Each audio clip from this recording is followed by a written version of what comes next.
Саламатсыздар ма, балалар? Саламатсыздар. Балалар, көңіл күйлері қалай? Жақсы. Қане, ендеше орнымыздан тұрайық. Жарқырап Күнде ашылды. Айналаға гүл шашылды. Қайырлы күн, біз қыздармыз. Қайырлы күн, біз жүрек ұлдармыз. Бүгінгі сабаққа дайынбыз ба? Өте жақсы, ендеше орындарына жайғаса ойыңдар. Балалар, ендеше үй тапсырмасын бір пысықтап алайық. Кім жылдар менің сұрақтарыма жауап береді екен? Натюрморт дегеніміз не? Жария көтеді. Натюрморт дегеніміз дененің өнердегі жансыз затты салып. Натюрмортты біз бояу немесе аппликация қылып жасай аламыз. Өте жақсы. Ал енді аппликация дегеніміз кім? Аппликация жасау арқылы бейнеге салынған әртүрлі қағаз, мата қиындылары табиғи немесе табиғи материалдардан қолданылады. Өте жақсы. Келесі, тоқыма дегеніміз не? Аяғы жауап бере ғой. Кейбіреулер тоқыма матадан жасайды. Тоқыма жіптерден тоқылып жасалған материалдарды айтамыз. Өте жақсы. Келесі, композиция дегеніміз не? Біреуіне жауап бере ғой. Композиция дегеніміз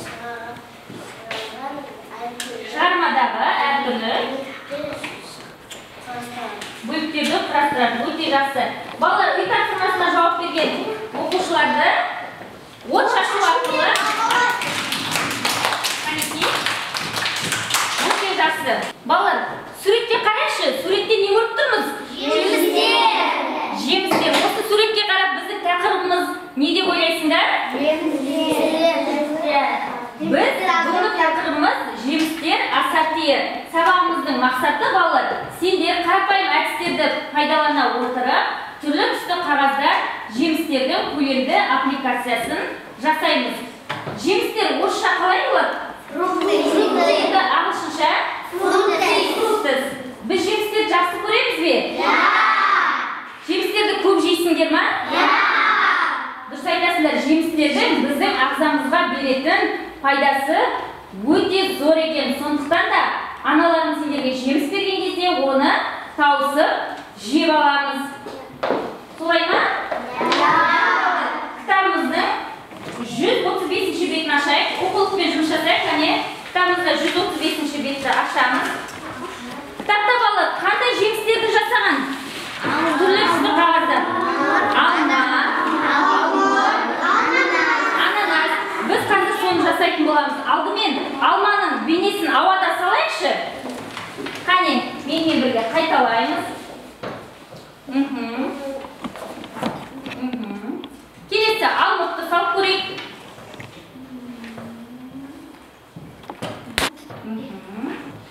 Келесі ананасты саламыз. Бірге ауада саламыз. Менімен бірге жапырақшасын саламыз қайталап. Өте жақсы. Ал енді маған үш оқушы келе қойсын. Диана, Аружан, Маусымжан келе қойыңдар. Үш қатардан. Кел. Мынадан бір суретті таңдап аласың. Аружан кел. Маусымжан келе қой. Ал, бір суретті аламын. Бірінші топта бізде қандай сурет? Ананастың суреті.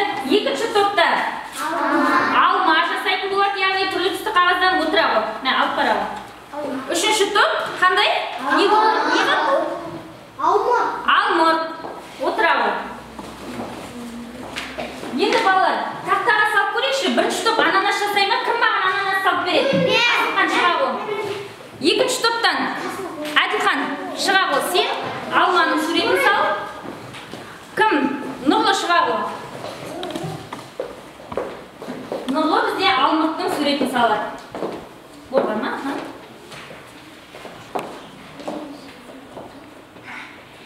Қане, болдық па балалар? Қане, аша қойыңдар. Ұқсай ма балалар? Өте жақсы, отыра қойыңдар.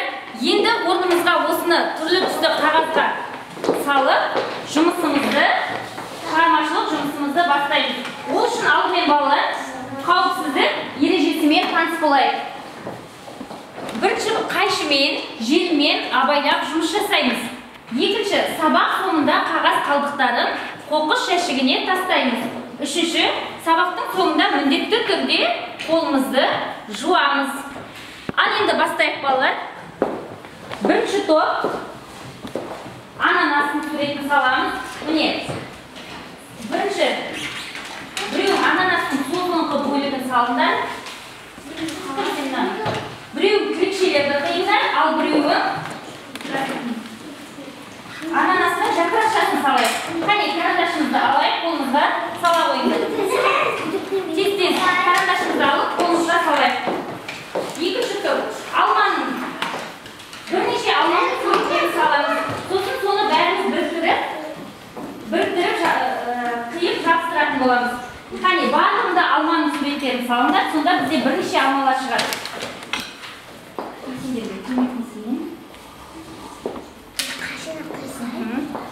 Үшінші топ, алманың суретін салып жатырмыз ба?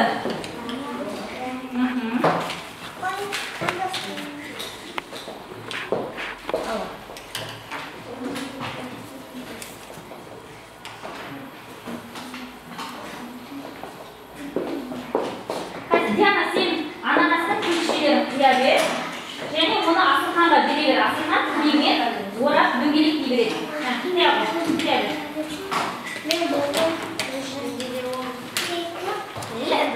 Асылхан саған берген күрекшелерді кілеммен орап, желмен орап дөңгелектей береді.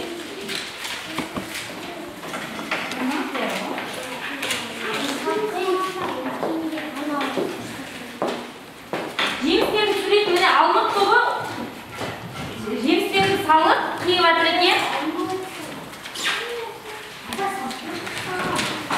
Енді осыны балалар қиып болғасын, сен үшеуін біріктіріп, бүктеп жабыстырасыңдар ортасына, не?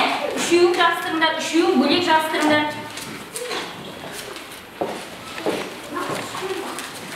Қияғы Шахноза, алманың жапырақшаларын салған екен Шахноза, қияғы.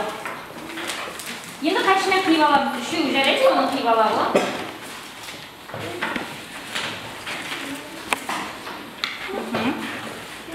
Қайшымен шығарып қия аламыз.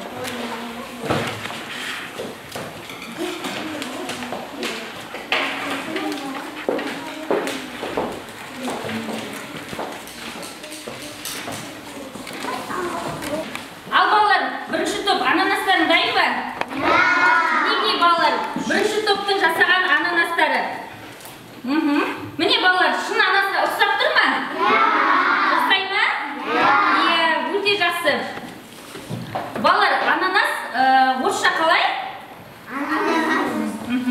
Ағылшынша? Pineapple. Ананастың қандай пайдасы бар, білесіздер ма балалар? Оның әлемдегі ең пайдалы жемістердің бірі болып саналады екен. Бұл біздің иммунитетіміздің мықты болуына, жүрегіміздің жақсы жұмыс жасауына, буындарымыздың мықты болуына пайдасы зор. Ананастың шырыны балалар ең пайдалы шырындардың бірі болып саналады. Ал екінші топ алма дайын ба? Қане бере қойыңдар маған. 2 алма, 3 алма, 4 алма жасаған екен. Ал ұқсай ма балалар? Ұқсап тұр ма? Алма орысша қалай балалар? Яблоко, ағылшынша? Apple. Алманы жақсы көресіңдер ма? Алманың құрамында не бар? Дұрыс. Алманың құрамында темір бар, сонымен қатар біздің тісіміздің жақсы болуына көмектеседі екен. Алманы көп жеп жүреміз. Өте жақсы. Келесі үшінші топ. Алмық дайын ба? Тағы біреу ма тек? 2, 3, міне балалар сары алмық. Бірнеше үшінші топтың оқушылары да бірнеше алмық дайындаған екен. Ұқсай ма алмықтарға? Қарайықшы. Алмық орысша қалай? Орысша? Груша. Ағылшынша? Пия. Ал алмықтың құрамында қандай дәрумен бар, білесіңдер ме? Қандай элементтер бар? Алмықтың құрамында балалар адам ағзасына қажетті мырыш және йод бар екен. Өте жақсы. Енді осы жасаған жемістерімізді мына корзинаға алып беріп желдейік. Аяғы келе ғой.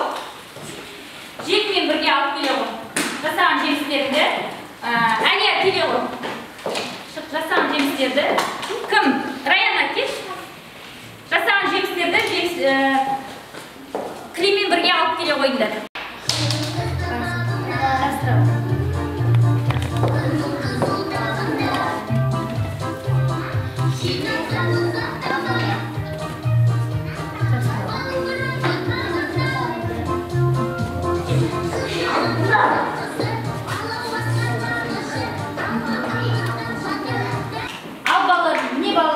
Біздің көлемді жемістер ассортимент көлемді аппликациямыз шықты.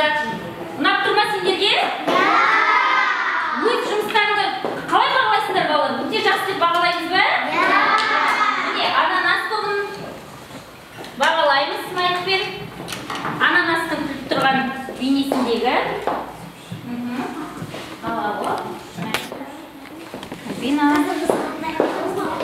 Келесі алма тобына өте жақсы. Ала ғой. Алманың сендерге күліп тұрған бейнесі.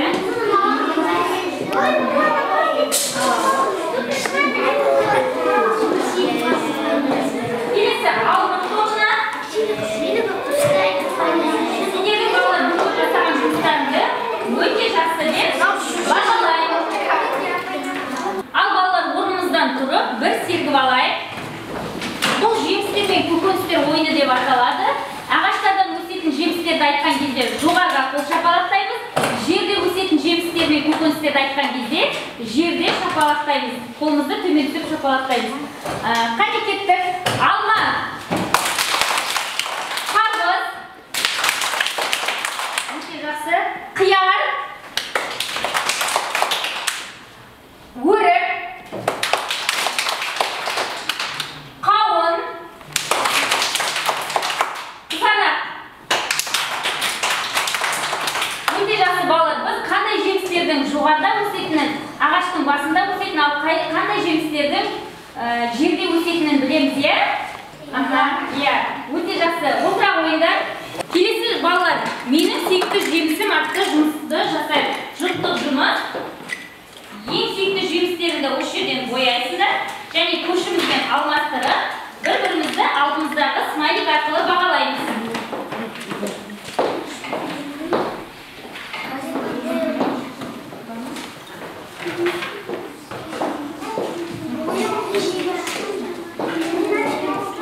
Қане балалар, сүйікті жемісімізді бояйық. Түрлі түсті бояумен бояймыз.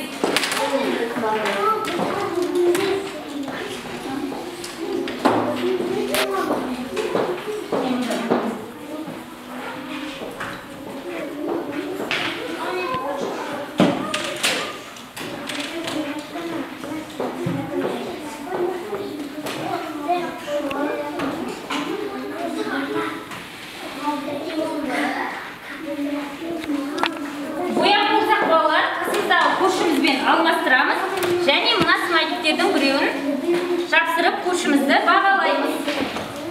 Сүйікті жемісімізді бояймыз.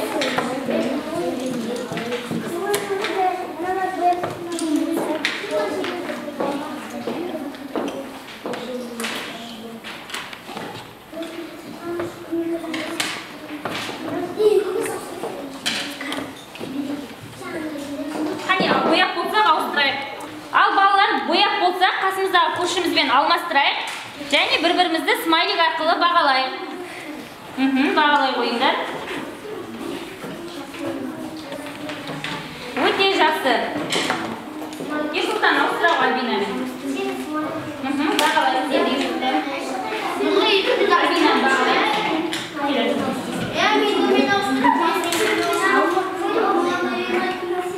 Альбина сен Ерсұлтанды бағалайық. Бүгінгі сабақ ұнады сендерге балалар? Сабақ ұнаса, сендерге сабақ түсінікті болса, алдымыздағы жасыл алманы көтеріп, кері байланыс жасаймыз.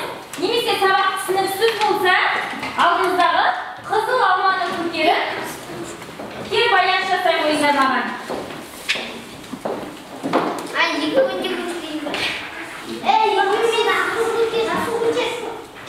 Қане